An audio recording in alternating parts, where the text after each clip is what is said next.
Bueno, en primer lugar, como nos conocemos ya sabéis que lo pesado que puedo llegar. Por tanto, voy a pasar... he preparado unas transparencias, fundamentalmente con el objeto de no dispersarme. Aparte que he visto que al final el estatuto tiene una complejidad bastante grande y además plantea algunas cuestiones curiosas que una persona tan aficionada a la universidad, voy a ser en esto quizá un poco modesto, pero tan entregada a la universidad en general, a la Carlos III en particular, pues me preocupa en el sentido de que muchas veces cuando uno empieza a estudiar, primero porque en realidad la universidad está poco estudiada y más aún en el plano jurídico. Hay que decir que la mayoría de los profesores, cuando nos enfrentamos a un tema de derecho universitario, lo vemos con... no nos gusta, ¿no? Entre otras cosas porque tenemos miedo de que se nos aparezcan obligaciones que no cumplimos, ¿no? Entonces, la mala conciencia. Y además, como esto tiene un fuerte componente vocacional, cuando a un ejercicio de una actividad vocacional se le imponen normas, pues como queda un poco más, un poco menos inocente, o podríamos decir menos espontáneo. Luego, además, la verdad es que he tenido la suerte singular de participar en la creación de esta universidad, de este campus y de alguna otra universidad, pues siempre me produce pues una cierta desilusión ver el relativo poco cuidado que se tiene con la institución universitaria. Digo relativo porque no quiere decir con esto que haya una mala intención, Sin embargo, probablemente lo peor que le ocurre a la universidad es que está llena de reformas impulsadas por buenas intenciones. Y esas buenas intenciones, cuando no están respaldadas con un estudio, con unos datos, pues normalmente acaban hablando de fantasías. Bien. Esto no es el caso del estatuto. ¿Por qué cuando me ofreció Rafael la participación en este seminario, que yo me apunté inmediatamente, no tengo una incapacidad que tengo que ir a mirarme para decir que no, una incapacidad severa, pues me viene de familia, no es una cosa particular. Pues enseguida propuse el término propuse este tema, del cual me arrepiento a día de hoy, como suele ocurrir siempre. Bueno, esto es quizá un ejemplo de esto de intento bien intencionado de hacer cosas. En primer lugar porque, vuelvo a decir, al final ha sido un poco más complicado de lo que creía, y luego quizá ahora mismo no me encuentra en el mejor momento y en la mejor proximidad para tratar estos temas. Estoy ahora mismo metido en otras materias distintas, y como mi asignatura es tan grande que si estás en un lado estás a años luz de otro, pues me resultaba un poco ajeno. Ahora, ¿por qué creo que es interesante? Aparte de lo que vaya a decir luego en la conferencia, ya sé que me están grabando, y quizá esto pueda resultar utilizable en mi contra, sobre todo porque yo creo que uno de los problemas que tenemos en nuestra práctica diaria, en todos los aspectos, es que lo hacemos todo con tanta ilusión, que no nos damos cuenta de la repercusión y la importancia que tienen nuestros actos. Lo digo como profesor y lo digo como alumnos.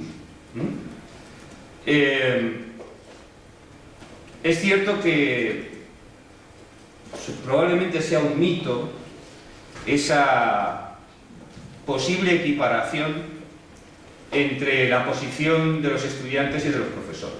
Ya sé que con esto no voy a quedar muy bien de vosotros. Es un mito, ¿por qué? Porque hay una desigualdad inicial marcada por el conocimiento, que es lo que se da aquí.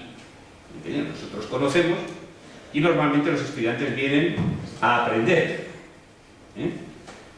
Pero también es cierto que esa dinámica se puede transformar en una actitud pasiva por parte del que recibe el estudio, y pasiva que no colabore a corregir los problemas que tienen las instituciones en un momento en el que igual pues, la organización se mira mucho al ombligo o tiene, por tener problemas económicos ha entrado en modo pánico y por eso, pues, y sin embargo, en ese momento yo creo que sería muy útil que los estudiantes, como miembros de la comunidad universitaria,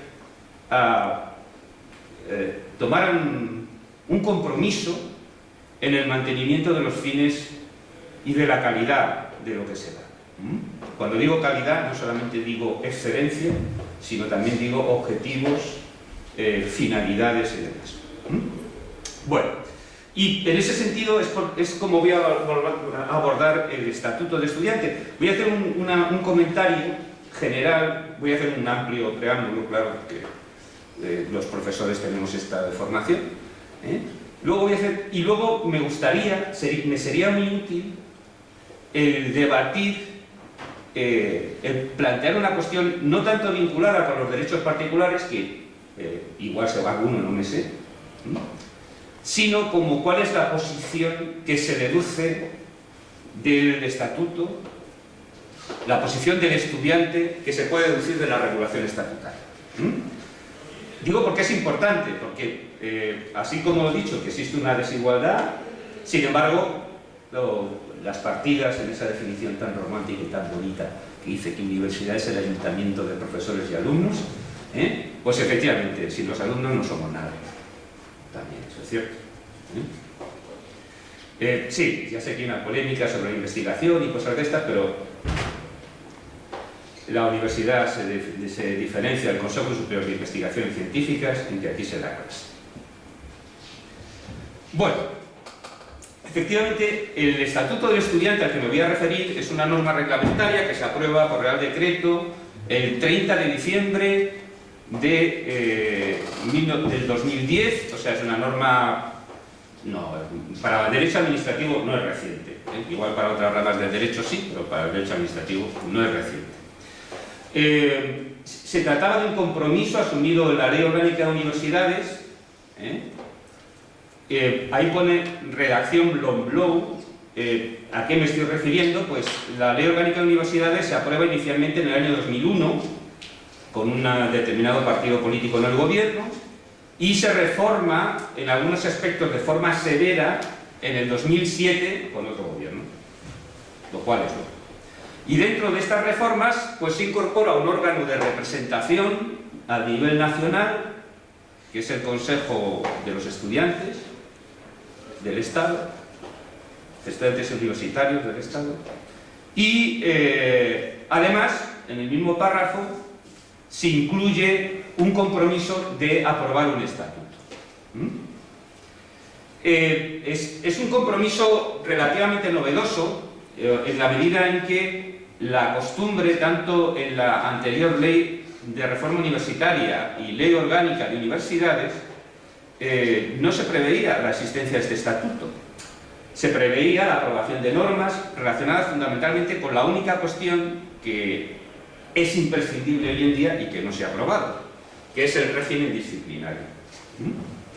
Esto no quiere decir que yo esté de acuerdo en sancionar, etcétera, pero es que el régimen disciplinario que tenemos es del año 1954, en el cual se establece como un deber principal, aunque hay que considerarlo como no aplicable, el que los estudiantes juren los principios fundamentales del movimiento. Claro, es un poco inadecuado, por decir algo. Pero bueno, quitando las cosas así más escandalosas, pues efectivamente si hay que abrir un expediente disciplinario, pues hay que abrirlo con esas normas, que son de hace no sé cuántos años y que seguramente malviven con el régimen de garantías que nos dimos en la Constitución del 78. Bien, voy a decir, la tradición no era prever un estatuto de universidades, sí, algunas revisiones, sino que fueran un estatuto del universitario, sino que fueran los estatutos de las universidades los que regularan esta materia. Claro, esto, por un lado, puede ocasionar ocasiona una dispersión, porque, claro, los estatutos se realizan en cada universidad y allí pues se van incorporando las sensibilidades propias de cada universidad y es muy difícil que todas reconozcan el mismo estándar de derechos. Bueno, o sea, la verdad es que la emisión de un estatuto de estudiante universitario aparentemente o inicialmente es buena, pero la acogida no fue muy calurosa. Y no fue muy calurosa ni por los estudiantes, que por cierto había muchos que había que informarles que había un estatuto, que no se habían enterado, ni por los profesionales, ni por los teóricos. ¿Por qué es esto? Bueno, en principio porque este estatuto jugaba sobre el sistema que ya existía antes, que era el reconocimiento de derechos por parte de los estatutos de las universidades. Mejor que peor, ¿no? Y en segundo lugar porque desde el punto de vista de la factura técnico-jurídica el estatuto es bastante, digamos, cuestionable, porque reitera mucho los derechos. Por ejemplo, el derecho de igualdad lo trata 3 o 4 veces, siendo que es un principio general y por lo tanto entiendo que por razones de política de género, pues haya que hacer una referencia especial en eso, pero por ejemplo la categoría de discriminaciones odiosas que aparece en el artículo 14 de la Constitución, sexo, religión, ideología, pues queda multiplicada por 2 o por 3. Aparece incluso la prohibición de discriminación por obesidad, cosa que uno agradece mucho, pero no sé si era necesario llegar a ese punto. Entre otras cosas, porque a uno cuando le califiquen de obeso, igual prefiere que le traten discriminatoriamente antes de que le llamen gordo.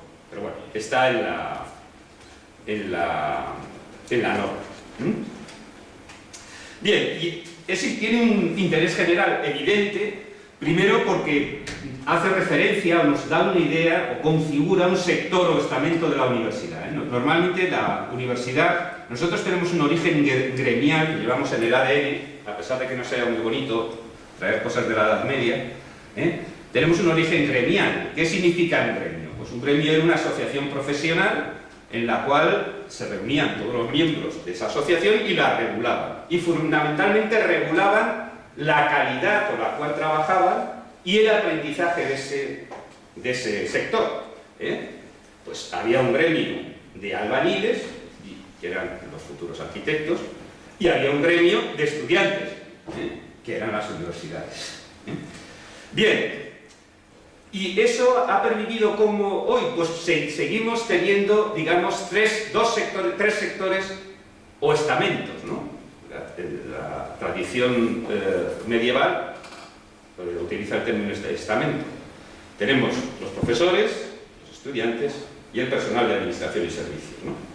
Esos, digamos que estos 3 elementos forman un concepto sociológico con relevancia constitucional en la jurisprudencia del Tribunal Constitucional y en la legislación universitaria, que se llama comunidad universitaria.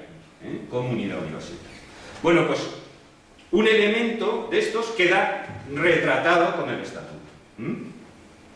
En segundo lugar, estos derechos interfieren en la actividad de la universidad.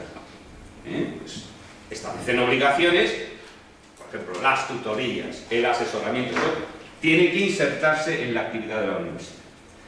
Y en tercer lugar, no cabe duda que nos dice algo sobre la idea que tiene la sociedad de la universidad, cosa que es especialmente importante porque el principal problema que hoy experimenta un profesor universitario es no tener claro de qué es lo que le pide la sociedad que haga. Entre otras cosas, pues como le cambian las reglas cada cuarto de hora, pues le cuesta saberlo, pero hombre, tiene uno el ADN medieval, vuelvo a decir, que dice que lo que tiene que hacer es transmitir, generar conocimiento, criticarlo, transmitirlo de forma objetiva y seria, pero ¿para qué? O sea, para hacer sabios, para hacer profesionales, para hacer técnicos, para hacer trabajadores de 200 euros al mes, no lo sabemos.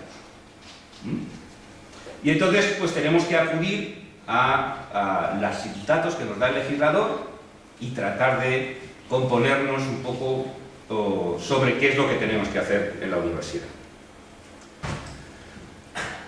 Bueno, y no se ve, ¿verdad? Es lo que suele ocurrir en mis transparencias. Mis alumnos ya lo saben. pero lo leo. El primer problema que nos podemos plantear es, cuando hablamos del Estatuto del Estudiante Universitario, lógicamente tenemos que relacionarlo con la Constitución porque hay un derecho a la educación. Lo que pasa es que es un poco decepcionante. Me cuesta mucho hablar mal del estatuto porque lo hicieron unos amigos y lo aprobaron también otros amigos. ¿Entendido? Pero esto es lo malo de ser profesor universitario, que cuando tiene que criticar, critica. Incluso cuando no tiene. Bueno, pues efectivamente uno se queda un poco decepcionado porque cuando va a la LOMLOE, a la ley que modificó, pues dice en la exposición de motivos: y se prevé la aprobación de un estatuto de los estudiantes. A uno le gustaría decir, ¿y para qué? ¿No? Es decir, hombre, ¿para qué? Es obvio, pero ¿con qué objetivos? ¿Cuáles es? Bien. Y cuando va uno al Estatuto de los Estudiantes Universitarios, el Estatuto de Estudiantes Universitarios solamente te habla de los derechos de participación. El derecho de participación en la programación general educativa y el derecho de participación en los centros sostenidos por fondos públicos. Con lo cual, ese derecho de participación en los centros sostenidos por fondos públicos inmediatamente te plantea la incógnita de qué pasará con los estudiantes de universidades privadas. Si se les aplica el estatuto o no. Bien, esto no nos tiene que desanimar porque la torpeza de que justificó el reglamento no nos puede desviar de que efectivamente hay que buscar un anclaje constitucional. Y hago referencia a este anclaje constitucional porque, pese a que probablemente sea evidente, a mí me produce una especial satisfacción el que me recuerde las cosas que me pide la Constitución. Bueno, el derecho a la educación, ¿saben? Que en el artículo 27 han tenido seguramente la desgracia de no tener al profesor Pérez Barba, que explicaba esto de maravilla, sobre la elaboración del artículo 27 de la Constitución. Era una maravilla, se podía oír muchas veces porque él estuvo allí negociando en la Comisión Constitucional. Efectivamente, el derecho a la educación se recogió en el artículo 27, fue una piedra de toque en la elaboración de la Constitución. Hubo un antes y un después de la elaboración del artículo 27. A partir de la elaboración del artículo 27 hay una ruptura, se levanta el Partido Socialista y la izquierda en su conjunto y deja nada más que a la Unión de Centro Democrático y Alianza Popular en la comisión, porque el contenido del artículo 27 era inaceptable para la izquierda. Y entonces, después de... Claro, esto organizó un revuelo, porque lo que se quería que se fuera la Constitución de todos, y al final, pues de repente hay un giro, varía la composición de fuerzas, ¿no? Y entonces empieza a funcionar la asociación Unión de Centro Democrático, PSOE e Izquierda, y el que parece que queda un poco descolgado es Alianza Popular, ¿no? Que era antes, como había habido un bloque de derechas y un bloque de izquierdas. Y ahí aparece la época del consenso. Fruto de hay una concepción aparentemente equilibrada de este derecho, porque se reconoce el derecho a la educación y la libertad de enseñanza. Digo aparentemente equilibrada porque en realidad es un equilibrio sobre un desequilibrio fundamental. Nosotros no hemos resuelto a día de hoy un problema que la mayoría de los estados resolvieron en el siglo XIX, y no hemos resuelto el papel de la Iglesia en la educación. Y la mayoría de los debates parlamentarios, para estupor general, por lo menos mío, se basaron en el papel que tenía que tener la Iglesia en la educación. Por eso, pues efectivamente tienen un peso muy grande en este artículo 27 la posibilidad de crear centros, la ayuda a los centros, etc. Y sin embargo, los miembros, los estudiantes, aparecen poco. Pero bueno, dejando estas cuestiones, se reconoce el derecho a la educación y la libertad de enseñanza. Normalmente la interpretación clásica de este equilibrio, o la interpretación básica de este equilibrio, se ha justificado en que el derecho a la educación recoge la posición activa de la persona que quiere estudiar, mientras que la libertad de enseñanza recoge la posición activa del que quiere enseñar. Es decir, que uno se referiría a la posición de alumno, estudiante o futuro estudiante, y el otro se referiría a la posición del profesor o empresario o autoridad académica que organiza el servicio de educación. Bien, yo creo que la libertad de educación puede interpretarse de forma un poco más extensa, que propondré a continuación, de forma breve, pero y creo que puede ser plausible para recomponer un poco el equilibrio del artículo 27. Bueno, el derecho a la educación, claro, es un derecho fundamental, sin duda, pero tiene el problema de que para que exista derecho a la educación tiene que haber educación. Y esa educación, como una transmisión de conocimientos institucionalmente organizada, requiere una prestación. Por lo tanto, habría que calificar que es un derecho fundamental, un derecho fundamental de carácter prestacional, porque exige que el poder público, y efectivamente así, el artículo 27.5 dice que la efectividad de ese derecho se realizará en el marco de la programación general de la enseñanza, en la cual se tiene que proveer no solamente la existencia de título, sino los centros que se crean.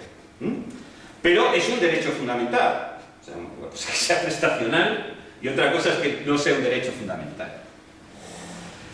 Es un derecho fundamental que la propia Constitución no reconoce como una posibilidad para el poder público. Recuérdese, me imagino que sus profesores de Filosofía del Derecho y de Constitucional se lo habrán explicado, la importante cláusula del artículo 9.2, que exige un compromiso de los poderes públicos para hacer efectivo ese derecho. Y el artículo 27 además lo dice, los poderes públicos no pueden, sino deben realizar una programación general de la enseñanza.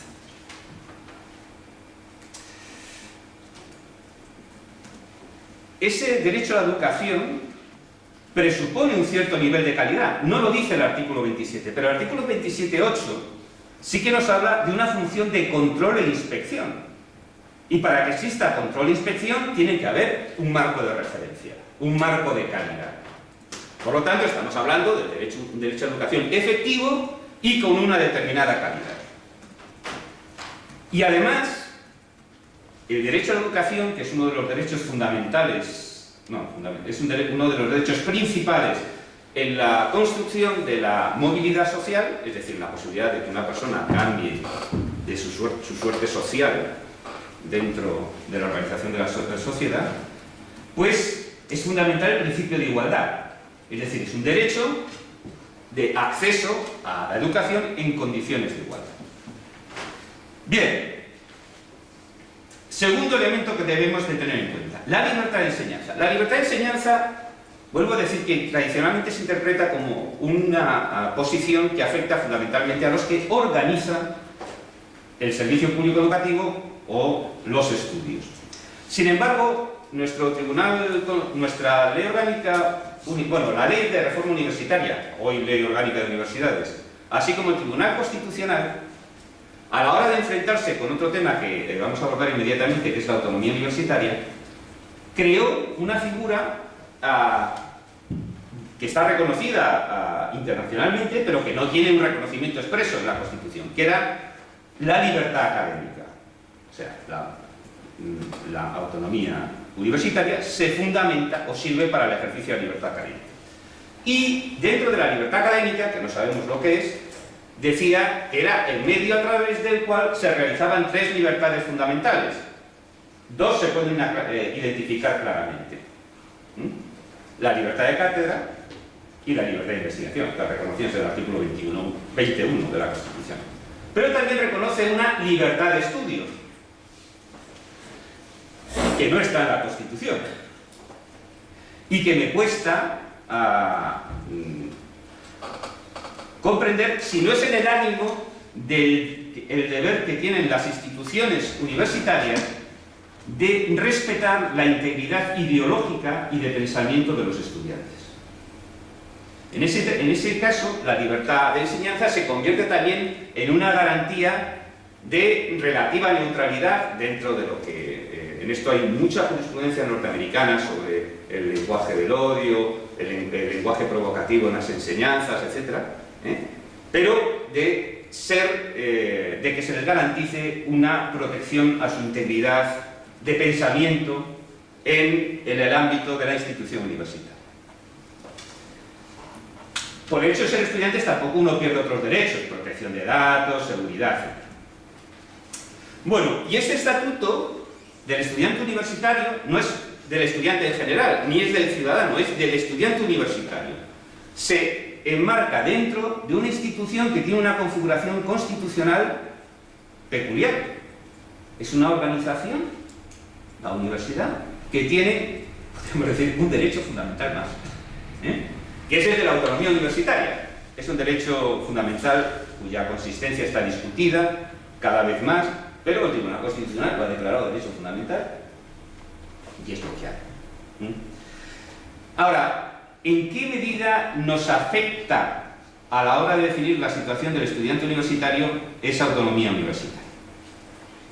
Bueno, pues nos afecta en relación a que las cosas que tendrá que hacer el estudiante universitario y los derechos que se le van a reconocer se realizan en el marco de la universidad, que tiene autonomía universitaria. ¿Por qué? ¿Por qué tiene autonomía universitaria? Por la tradición. Como dice, nosotros tenemos un compañero en mi materia, que es muy salado, y además es doctor honoris causa por esta universidad, y uno de los discursos mejores que ha habido, se recuerdan en los anales, que es Alejandro Nieto. Alejandro Nieto se caracteriza por su acidez. Es el sujeto más destructivo que hay, mucha gracia, de las cosas, y es, en un artículo que hizo, dijo que se reconoció la autonomía universitaria porque había muchos profesores universitarios en la ponencia constitucional. Y efectivamente, creo que eran incluso mayoría. Bueno, pues, ¿se reconocido por eso? No, bueno, no se sabe por qué se reconoció.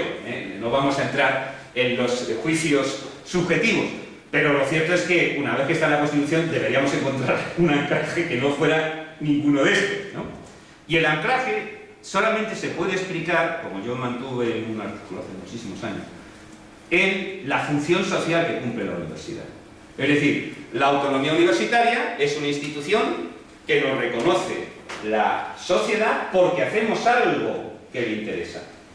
¿Y qué es ese algo que le interesa? Pues está reflejada en las funciones y en la misión de la universidad. Investigación, difusión del conocimiento, colaboración con la sociedad. Está en el artículo 1.2 de la Ley Orgánica de Universidades. Misión que nos da una responsabilidad. La universidad debe rendir cuentas por el cumplimiento de esa responsabilidad. Bueno, pues el estatuto del universitario se inserta dentro de esta organización y por lo tanto no es un estudiante más, no es un estudiante de bachillerato, es corresponsable del cumplimiento de los fines de la universidad. Y si no, que no hubieran estudiado en la universidad. Bien, hemos dicho que el artículo... Empezamos más tarde, ¿no? Puedo hablar un poquito más. Hemos dicho que el Estatuto del Estudiante regula o desarrolla el artículo 46, o una revisión del artículo 46. Y efectivamente el artículo 46 de la Ley Orgánica de Universidades, que está dedicado a un título, que es el título 8º, que se llama de los estudiantes, pues en él se recoge un principio de estatuto, un conjunto de derechos que viene un poco a constituir, digamos, el almacén primigenio de la construcción del Estatuto del Estudiante Universitario. En este título se mezclan cosas que deben estar en el Estatuto Universitario: acceso a la universidad, becas, derechos y deberes de los estudiantes, atención a los procesos de verificación de los conocimientos, los exámenes, reconocimiento de acceso a la seguridad social por parte de los alumnos, el seguro escolar. Pero como un estatuto es fundamentalmente una relación de derechos y obligaciones, pues hay un catálogo de derechos. Hay un montón de ellos. Si a alguien le interesa, pues me pongo un correo y le remito las transparencias porque tampoco me va a dar tiempo a leerlos todos, ¿no? Yo, con ese afán de sistematización que nos caracteriza a los profesores universitarios, los he organizado así, no aparecen así en la ley, como relacionados con el derecho al estudio. Pues ahí estaría, el derecho de acceso de los estudiantes, el derecho al estudio en la universidad de su elección, en los términos que la ley reconoce. Claro, que hay que someterse a la selectividad y demás. Orientación e información por la universidad sobre las actividades que les afectan. Publicidad de las normas de las universidades que deben regular la verificación de los conocimientos de los estudiantes. Asesoramiento por parte de los profesores y tutores en el modo que se determine. Obtener reconocimiento académico por sus actividades universitarias, culturales, deportivas, de representación estudiantil, solidarias y de cooperación. Eso está previsto en la Ley Orgánica de Universidades. También con la igualdad, muy importante. Igualdad de oportunidades, no discriminación por razón de la raza, discapacidad, cualquier otra condición circunstancial o personal o social.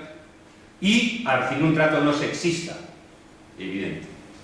Relacionados con la participación, pues también la ley reconoce un conjunto de derechos a la igualdad de oportunidades a su representación en los órganos de gobierno, a la libertad de expresión y reunión y asociación en el ámbito universitario.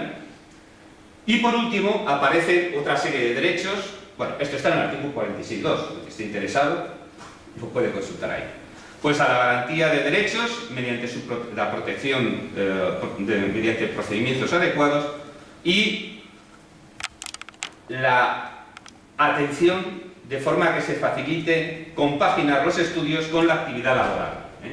Aquí también no eché de menos porque no se incorporó la conciliación familiar, podría ser también interesante, pero no está. Bien, brevemente, ¿qué significado tiene este catálogo de derechos y obligaciones? Bueno, podríamos decir que debería ser el núcleo de derechos y obligaciones del Estatuto. Ahora, lo que sí se puede ver en el artículo 46 es un enorme desequilibrio entre los derechos, que aparece en toda esa enumeración, y los deberes, que solamente aparece uno, el deber de estudiar. ¿Verdad? Es un poco desequilibrado. Bueno, en segundo lugar, la enumeración del artículo 46.2 también tiene el problema de que no dice, cuando enumera los derechos, no pone la coletilla clásica de y los demás que le reconozcan la ley y las normas, ¿no? Por lo tanto, podría plantearse de si esto es un estatuto cerrado. Estos son los derechos. Además, cuando se refiere a los estatutos de las universidades, dicen las universidades podrán desarrollar. Así que queda en cuestión la posibilidad de que las universidades puedan innovar. A los estatutos de las universidades no les ha importado y han innovado, pero la cuestión es también saber si eso tiene algún problema de legalidad o no. Por otro lado, ¿qué papel juegan los estatutos de las universidades y el estatuto del estudiante universitario? La ley no lo arregla, ni la ley y el estatuto tampoco. Me explico. Bueno, aquí, ¿qué competencias está ejerciendo el Estado? Para saber qué es lo que puede decir la ley, ¿no? Pues las competencias que está ejerciendo el Estado son aquellas que se refieren a la posibilidad de regular el procedimiento de adquisición de títulos oficiales, o sea, la regulación de la enseñanza. Vale. Bueno, o sea, sí tiene competencia. Es una competencia suya. Bien, esta competencia está, por supuesto, interferida por la autonomía universitaria, que obliga a limitar con el objeto de que la potestad de regulación del Estado no ahogue la posibilidad de un cierto desarrollo, no es una autonomía absoluta, por parte de las universidades de este sector. Ahora, el problema que se plantea allí, el primer problema es, ¿tiene en juego la legislación de las comunidades autónomas para definir nuevos derechos? Es decir, el estatuto del estudiante universitario se define por el Estado, comunidades autónomas y universidades. Bueno, aquí el consenso tradicional, incluso en la jurisprudencia constitucional, es que a las comunidades autónomas, a diferencia de otros niveles educativos, por ejemplo el bachillerato primaria, en el cual tiene mucho margen de movimiento, aquí tiene muy poco. ¿Por qué? Porque el espacio que le correspondería en el desarrollo de la legislación básica del Estado se lo come la autonomía universitaria. Y por lo tanto, la posición de las comunidades autónomas tiene que ser reducida. Además, es que el propio estatuto establece que el desarrollo de los derechos lo van a hacer los estatutos de la universidad. Entonces, las comunidades autónomas no aparecen aquí habilitadas. Bueno, pues, en el estatuto del estudiante universitario, como ya les adelanto, para ir metiéndonos en materia, sí que reconoce una competencia de las comunidades autónomas. Dice, el Estatuto de los Estudiantes estará definido en la legislación del Estado, de las comunidades autónomas, de los estatutos de la universidad y del Estatuto del Estudiante Universitario.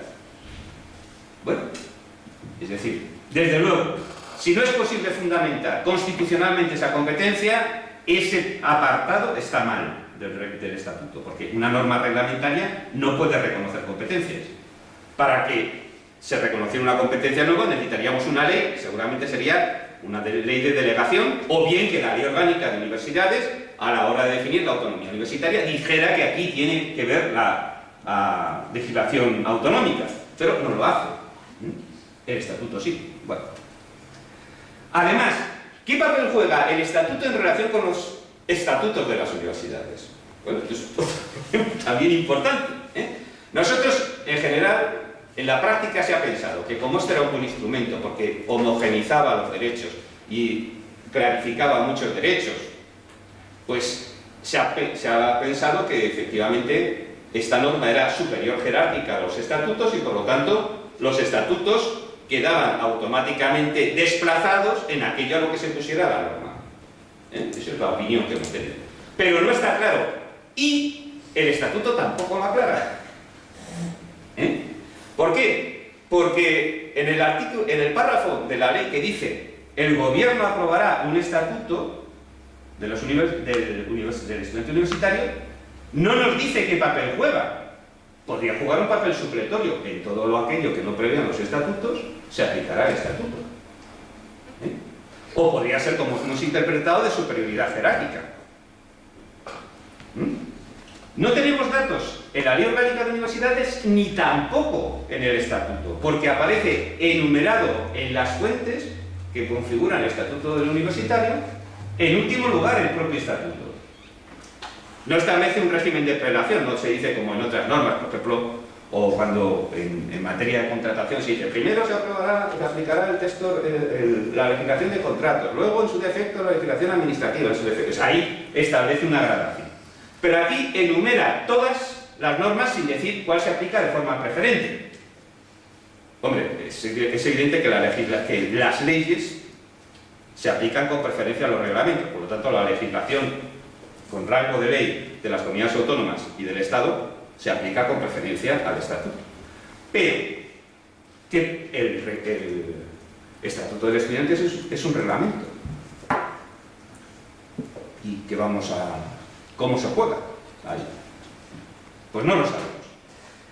Y además, normalmente también solemos utilizar un criterio interpretativo de que cuando hay una enumeración de normas, normalmente se deben poner al principio las más importantes. Y de ahí deducimos el escalón jerárquico. Y resulta que en este artículo, que me parece que es el 3, del Estatuto del Estudiante Universitario, el Estatuto del Estudiante Universitario aparece el último. Mala señal. Aunque parece que lo lógico es que el Estatuto, como es una norma que pretende unificar esos derechos, esté en la parte elevada por encima de los estatutos de las universidades. Bueno. Además, esto plantea un problema muy gordo porque las normas de permanencia tienen una forma de regulación especial. Las normas de permanencia, según la Ley Orgánica de Universidades, se aprueban por el Consejo Social. Lo dice directamente. Entonces, cabe preguntarse si ahí la ley no ha establecido una reserva en esta materia que efectivamente afecta a los estudiantes, porque las normas de permanencia condicionan su derecho al estudio porque pueden dar lugar a la expulsión del sistema.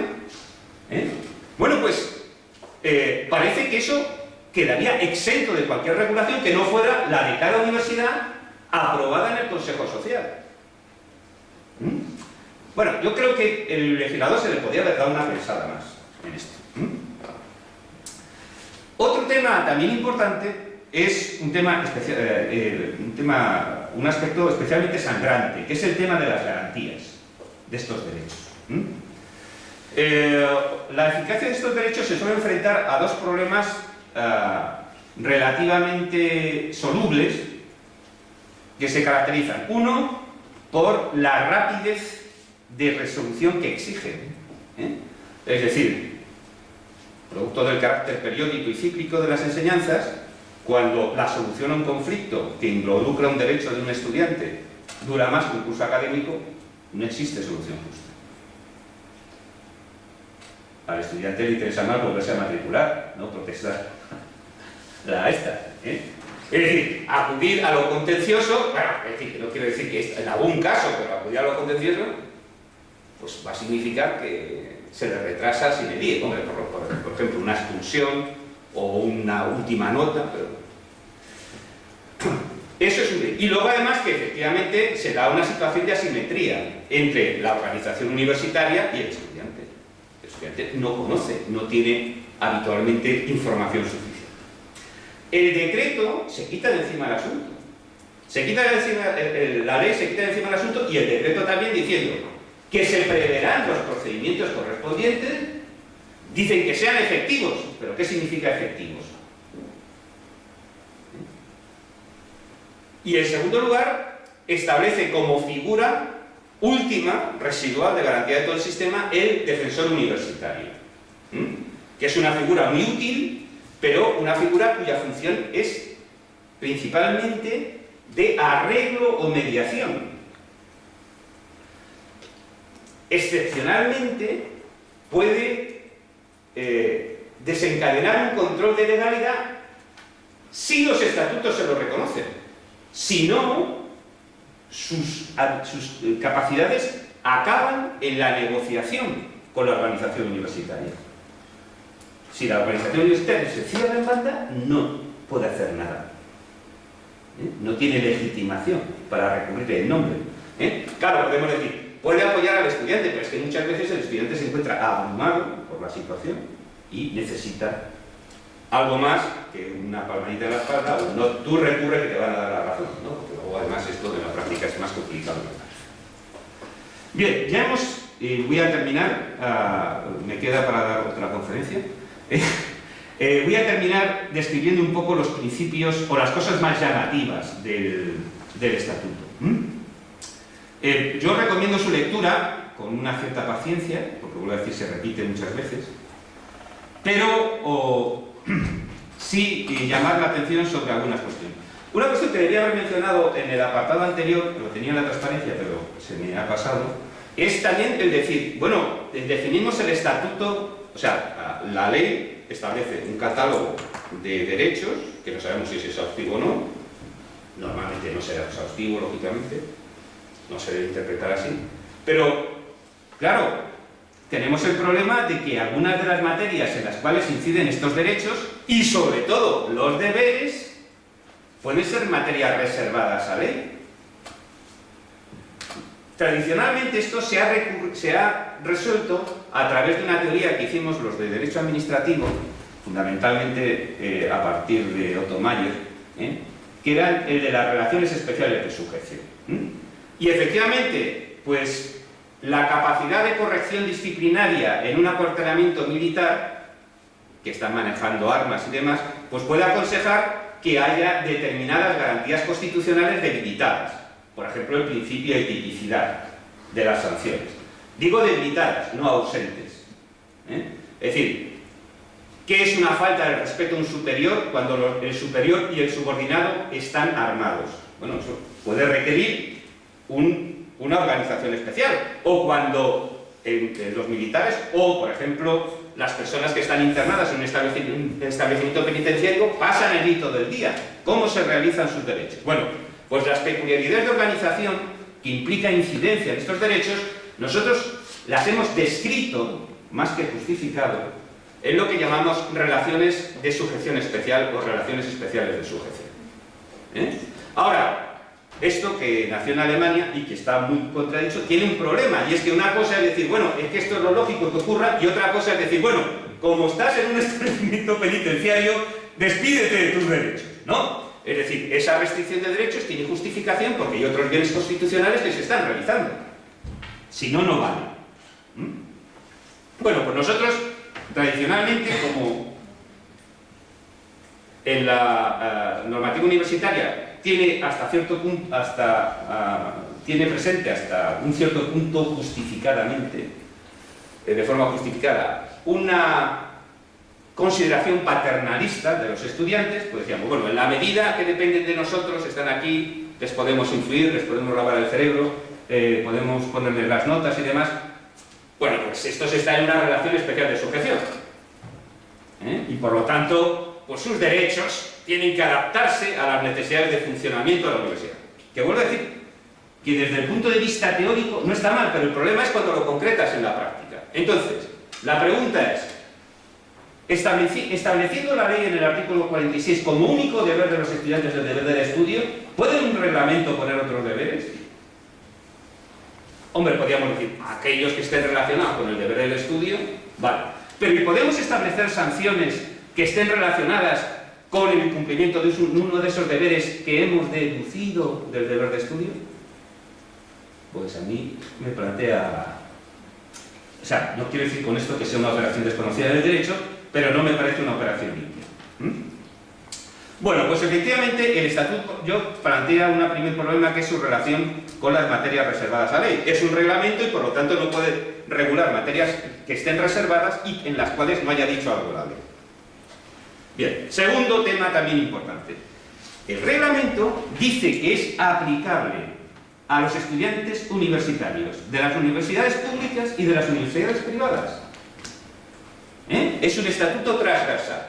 Ciertamente, está muy bien, deberían haber seguido, porque quedan en un limbo los estudiantes que cursan estudios en centros extranjeros reconocidos, que tienen una regulación especial. Pero podemos decir que la intención del legislador era ampliar todo lo que fuera, ¿no? Si ha entrado en la universidad privada. Bien, ahora, el problema es cómo garantizamos esos derechos en una universidad privada. Claro, porque sí. ¿Las universidades privadas también gozan de la protección que les da el 27 de la Constitución? Igualmente que las públicas. Sí, y además con un elemento adicional, que como son centros creados por particulares, tienen un derecho de fundación que les permite establecer un ideario educativo siempre y cuando se respete el artículo 27.2, que establece cuál es el ideario educativo constitucional. ¿Entendido? Por eso, las universidades privadas, al juntarse ese derecho de fundación y la autonomía, podríamos decir que de alguna manera tienen en ese aspecto más reforzada la autonomía universitaria, o más margen, más que reforzada, no estaría bien, sino el resultado es que tienen más margen de organización. Tienen una servidumbre, y es que eso también les hace menos transparentes y por lo tanto menos seguras. A pesar de que haya esfuerzos por la transparencia, la evaluación, etc., pero es claro que, como en la administración pública, una universidad pública es transparente. Si quieren saber lo que hago, lo que digo, dónde estoy, mi despacho, etc., van a la web y me tienen retratado. ¿Entendido? O quieren saber mis investigaciones, está en mi currículum. O sea, eso es una transparencia absoluta. Y eso puede hacerlo una universidad, pero no tiene por qué hacerlo. Claro, el problema es cómo encajan estos mandatos en esa capacidad de organización. Y, más importante, habitualmente, aunque no es cierto en relación con los deberes de los estudiantes, porque falta un régimen disciplinario y un desarrollo, se reconocen más deberes, ¿no? Se establecen deberes en el Estatuto del Estudiante, pero, es decir, no tenemos un régimen disciplinario que es al final el que vigila que se cumpla la norma. Bueno, pues el problema está en que, en el caso de que se incumpla, ¿cómo se garantiza? Nosotros tenemos un procedimiento administrativo, que si no hay norma, tenemos unas normas generales de funcionamiento, pero eso se le aplica a la administración. ¿Cuál es el procedimiento sancionador en una universidad privada? Seguramente que tendrá un estatuto, etcétera, pero no está previsto en la ley. También es cierto que ese estatuto, en la medida que afecta a un derecho fundamental, tendrá que responder unas garantías básicas, como el derecho a la prueba, el derecho a la contradicción, el derecho a la participación, pero no está regulado con carácter general. No lo podemos saber. Aquí sí. Si no tenemos una norma específica, tenemos unas normas comunes, el procedimiento administrativo común, que veremos, o que hemos visto, que veremos este año, en los que tengan administrativo 2, y la potestad sancionadora que dieron en el administrativo 1. ¿Sí? Nosotros tenemos en la común. Ahora, las entidades privadas. Bien. Además, bueno, esto de la normativa estatal ya lo he explicado. Bien, y quería voy a dar ya 3 últimos detalles con el fin de no cansar mucho a la audiencia. Quería indicarlos. Primero, el estatuto establece un principio interesante, pero que no está en la ley, que es el principio de que estos derechos, los derechos del estatuto, se ejercen conforme a un principio general. Es muy curioso que un principio general que no existía, luego sale un reglamento. Bueno, no es que sea imposible, pero para mí es... que se llama el principio de corresponsabilidad universitaria. ¿En qué consiste? Consiste en la reciprocidad en el ejercicio de los derechos y libertades y el respeto de las personas y de la institución universitaria como bien común de todos que la integran. Es preciosa la definición, pero no sé cómo concretarla jurídicamente. Simplemente yo hubiera puesto que todos son corresponsables en el cumplimiento de las misiones de la universidad. Pero es que, claro, si alguien se le inventó la idea, tiene que desarrollarla. Se establece la obligación de que en todas las universidades se establezcan unas comisiones de corresponsabilidad universitaria. Yo aquí no la conozco. ¿Tú las conoces, Carlos? ¿Rafa? Cuyo objeto es, atención, el análisis, debate, crítica y formulación de propuestas, hasta ahí es comprensible, sobre todas aquellas cuestiones que por sus implicaciones éticas, queridos compañeros de filosofía, culturales y sociales, permitan a la comunidad universitaria realizar aportes al discurso público. Aquí ya yo descarrilo, comprenda, soy administrativo, yo necesito una orden ministerial que me interprete esto, sobre las mismas y también sobre las que afectan a la propia universidad como espacio de aprendizaje y convivencia y a su realización con la comunidad. Bueno, es decir, no entiendo esto, creo que esto es un club de debates, y además no entiendo la finalidad, pero bueno, el estatuto obliga a que se creen, con una prohibición expresa: no pueden ser comisiones sancionadoras.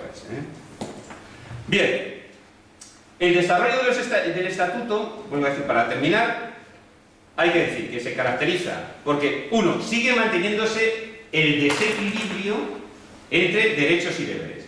De derechos puede ser que haya como 7 artículos y de deberes hay 1. ¿Entendido? Pero además, esos 7 artículos, el de derechos llega justamente hasta la Y en los apartados. Así que se puede hablar de ese desequilibrio. Este desequilibrio, vuelvo a decir, se incrementa por la ausencia de un poder disciplinario, de una regulación sancionadora. El reglamento dice, habilita, también, es que son muy salados estos del estatuto, dice, el gobierno aprobará en un año el régimen disciplinario. Dice, pero si es un reglamento. Bueno, es una autovinculación, ¿no? Pero eso más bien parece que es fuera una fórmula legal, ¿no? Bueno, pues el año del 2011 pasó sin reglamento disciplinario y a fecha de hoy ni se conoce reglamento disciplinario, ni, como decía alguien, ni se le espera. Así que siguen sometidos al reglamento disciplinario de 1954. Además, se establece en este conjunto de derechos varios bloques de derechos, muchos muy interesantes, ¿no? Derechos relacionados con el derecho a la educación, estar informado, a la evaluación, qué garantías tiene que haber en la evaluación. La ley no se mete en el tema de cómo se deben realizar los exámenes, pero sí establece que las universidades tendrán que regular un sistema que sea efectivo. Y además reconoce un derecho que tienen los estudiantes de pedir que se les examine por un tribunal, si no se fían del profesor. Bueno, pero en estos derechos es muy curioso porque además luego se establece una diferenciación, aparte de unos derechos generales, se establece una diferenciación entre derechos en función del nivel educativo. Hay unos derechos especiales para los que están haciendo grado, unos derechos especiales para los que están haciendo máster, unos derechos especiales para los que están haciendo doctorado, unos derechos especiales para los que están haciendo otro tipo de formación. En realidad, los derechos estos especiales hacen relación o son concreción de los derechos generales en función del tipo de enseñanza. Pues, por ejemplo, en el derecho de máster y de posgrado y de grado, y de doctorado, es muy importante la protección de la propiedad intelectual de los trabajos de los estudiantes. Por ejemplo. En el grado también, pero se supone que la aportación no debe ser tan grande. O, por ejemplo, está previsto con mayor naturalidad que los estudiantes de estos dos niveles se incorporen a proyectos de investigación.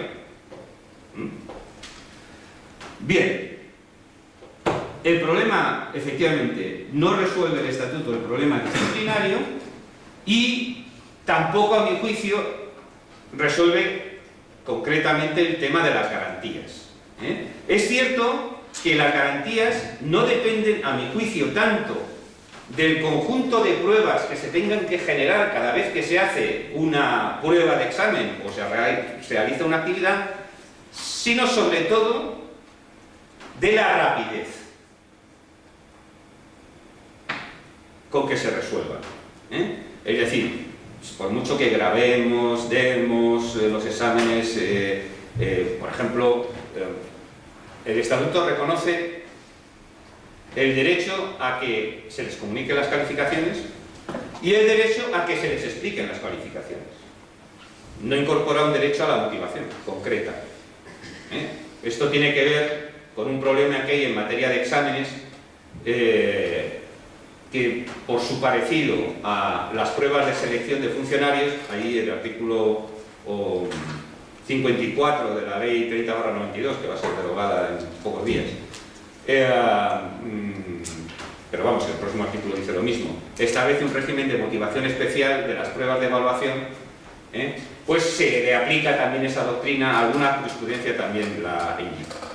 Bien, entonces yo, a continuación, venían aquí la exposición de los derechos y deberes, pero como esto nos llevaría a las 5 de la tarde, quizás sea más interesante de que me pregunten sobre cosas concretas o sobre derechos que les parezca y yo aprovecho y se lo desarrollo si tiene su interés, y si no, pues vuelvo a repetir que a aquellas personas que me lo soliciten les puedo facilitar las transparencias que he hecho, no tengo ningún inconveniente, y luego pues está la lectura del reglamento, que siempre la lectura de la norma positiva es muy edificante. Muchas gracias. ¿Preguntas? No todos a la vez. Sí, yo creo que podemos dedicar, si hay preguntas, como 10-15 minutos a que aprovechéis y hagáis alguna pregunta. Yo quería preguntar concretamente sobre el derecho a poder examinarte por un tribunal en lugar de por el profesor. Sí. Eso se recoge tanto en el Estatuto Universitario y me imagino que también, bueno, creo que no lo he leído, pero creo que se regula también en el Estatuto de esta universidad. Sí.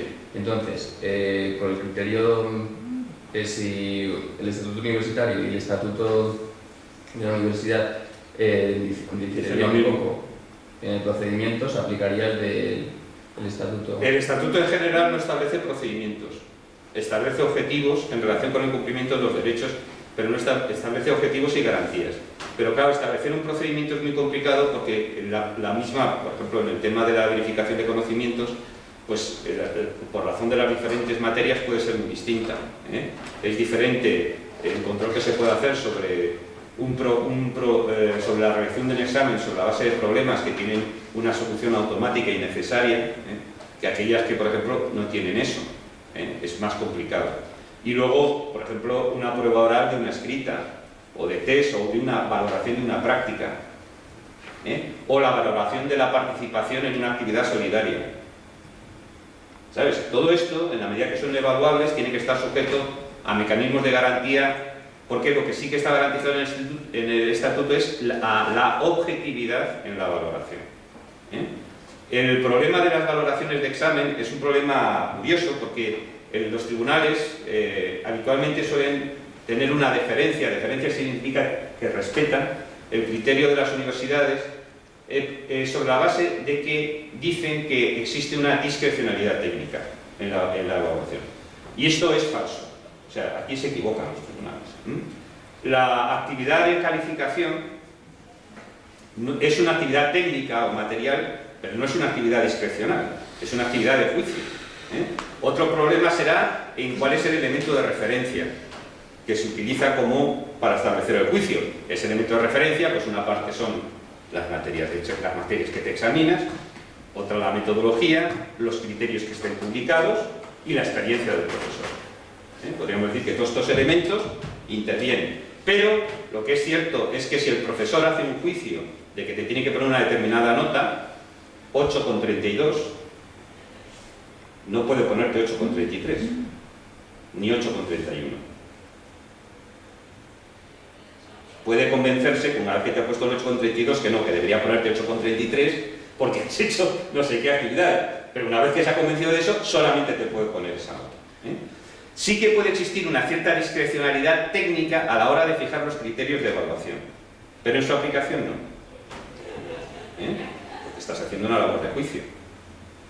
No eres un árbitro, no tienes una función arbitral, ¿no? Entonces, en ese sentido, claro, los procedimientos, en general, como hay una parte muy importante que es la experiencia del profesor, es importante, pues eso requiere que haya otro con experiencia que te pueda controlar. Y por eso el sistema de revisión normalmente implica una fase o dos que está todavía en el ámbito de competencia científica donde se ha producido la evaluación. Pues claro, si tú estás evaluando estadística y voy yo a corregirle a la profesora de estadística, pues me va a sonar a chino. ¿Entendido? Pese a que, bueno, de estadística no sé nada, pero pese a que en algunas otras actividades matemáticas pues sea aficionado y tenga cosas, ¿sabes? Pero no soy un especialista. Ni enseño esa materia, ni sé lo que se le puede pedir a los alumnos, ¿no? Entonces, eso justifica que haya una revisión dentro del área de conocimiento. Ahora, el problema que plantea esa revisión dentro del área de conocimiento es el que no se produzca una captura del órgano que revisa por la propia organización. Cuando digo la propia organización, pues que uno entienda que simplemente, como están fijados estos criterios, etcétera, esos son los correctos, ¿no? Y en ese aspecto, pues claro, por eso es por lo que, no obstante esa especialidad técnica, es posible pedir un remedio jurídico general. Pero en ese remedio jurídico general, cuando llega un tribunal un problema de calificaciones o de valoraciones, igual que ocurre cuando nos examinamos nosotros para a plazas docentes, esto es una cosa muy parecida, ¿no? Normalmente los tribunales son muy cuidadosos, porque claro, es que decir, el enjuiciar el valor que tiene el rendimiento de un alumno en una materia determinada por alguien que no ha estado no ha dado la clase, empieza a ser comprometido, pero con alguien que no es especialista en la materia, es que es una lotería. Y por eso en esos procesos, normalmente, aunque los tribunales no son muy proclives a hacerlo, lo correcto es que se pida un juicio pericial por otra persona especialista en la materia, que no sea de la universidad y que enjuicie aquello. Es una cuestión compleja porque todas las cuestiones relacionadas con el juicio exigen una preparación y una experiencia que no son comunes. Y que no son comunes no quiere decir que sean de superhombres, sino digo que hay que haberse dedicado a ello. Y entonces tienen ese problema en el control. Entonces, el Estatuto Universitario no entra a establecer ni plazos, ni procedimientos, ni nada, ningún mecanismo para que esté... Bueno, nosotros tenemos, no sé si, lo suelo decir en clase, como di 2 o 3 clases a vosotros, no sé si lo dije, pero nosotros solemos tener, los españoles, que somos maravillosos y que somos lo mejor que hay en España, como dice el presidente Rajoy,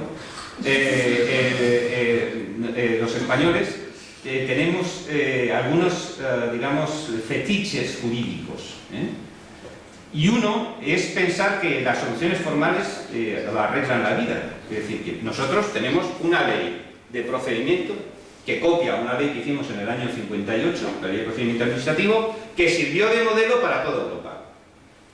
En época de la dictadura nos copiaron la ley de procedimiento administrativo. Es que los españoles somos la verdad. Hay que reconocer, y durante muchos años, pues los italianos, a quienes en realidad les copiamos los libros para hacer la ley, a los italianos tienen su primera ley de procedimiento administrativo en el año 90, y los alemanes 2 años más tarde, en el año 60. Así que, y todos ellos con una clara inspiración en la ley de procedimiento española. Ole.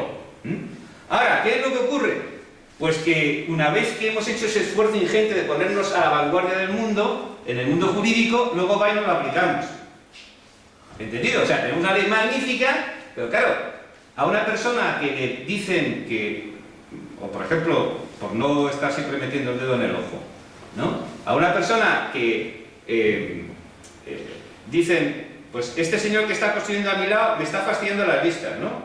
Y le van a dar la razón cuando han pasado 4 años, está hecha la casa, ha sido habitada y la ha vendido un tercero registral que tiene presunción de fe, pues es que le da igual que haya recurso, ¿no? Es más, se puede agarrar un enfado mayor cuando tenga la sentencia y no pueda ejecutarla. O sea, que el juez le diga, tiene usted la razón, sí, pero en atención a los enormes costes que para el interés general puede tener la demolición, no demuele. Claro, la cara, o sea, la mandíbula se te cae encima de la mesa y dices, bueno, esto... Pero nosotros formalmente tenemos un derecho súper garantista. Ahora, por ejemplo, no consideramos la variable de tiempo. Y claro, en la actualidad, no considerar la variable de tiempo es estar muerto. ¿Hace 4 años dónde estaba? ¿Yo? Sí. Secundario. ¿Sí? ¿Qué estaba haciendo hace 4 años? ¿Tenía WhatsApp? WhatsApp en concreto no sé si había. O sea, sí.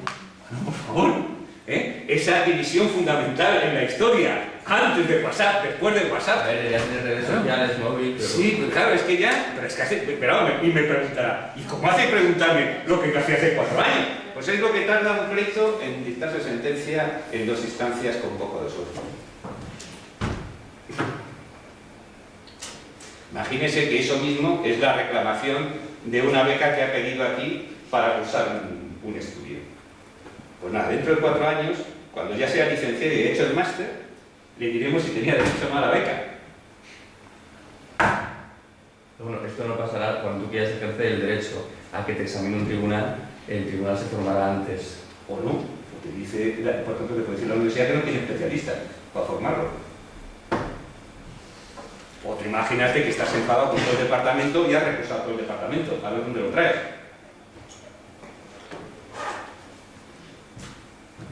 La universidad tendría el deber de buscar profesores de otras universidades. Es decir, tú tienes un compromiso de cumplir con ese derecho. Claro. Normalmente lo que te va a pedir, lo que te va a ofrecer la universidad es que te salga con otro profesor que es más sencillo y no tiene que buscar a 3, pero si te ponen muy pesados hay que ponerte, te lo dice de estatutos. ¿Y a quién se solicita esto? ¿La aplicación del derecho? Hombre, los estudiantes no tenemos el que... derecho el problema. Bueno, pues mira, eso le voy a decir a Juanita que lo ponga como práctica el próximo día y es que es una luz. La efectividad de este derecho es prácticamente nula, porque si tienes No. que no lo conocemos ni aquí. No, vamos a ver. Efectividad, eficacia, vamos a ver. Efectividad, eficacia, que viene a significar lo mismo, pero vamos a quedar en 2. Es decir, efectividad quiere decirse que si tú te empeñas vas a traer el tribunal, seguro. Y se dan las circunstancias, seguro. Ahora, el problema es la utilidad que puedas tener. Y no hay un procedimiento, pero el problema aquí es que muchas veces nosotros, otro fetiche, no nos fiamos de las soluciones rápidas, los españoles. Si la cosa se decide rápidamente, es que alguien ha fallado. Y entonces nos gusta que vengan peritos, interrogatorios, expertos internacionales y tal y cual, para que la solución sea justa. Igual imposible, pero justa. Es otra expresión, que todo sea justo. Entonces, claro, muchas veces dices, bueno, esto está muy bien, es muy justo, sí, está bien, pero ya no me sirve de nada. ¿Por qué? Porque me he jubilado. Como no me lo reconoció el Tribunal Contencioso Administrativo, acudí al Constitucional, que no me lo reconoció. Y acudí al Tribunal Europeo de Derechos Humanos, que tampoco me lo reconoció. Pero, sin embargo, me encontré que en la Unión Europea sí que había un apartado para, a través de la Carta de Derechos Fundamentales. Entonces, después de 15 o 20 años, le dicen que efectivamente tenía usted derecho a un tribunal. Bueno, igual es usted el principal catedrático de esa asignatura en ese momento. Y se tiene que examinar a sí mismo. Igual tiene su forma. ¿Más? No hay más. Bueno, pues yo creo... Muchas gracias, Agustín, por la conferencia y a los alumnos... Pues,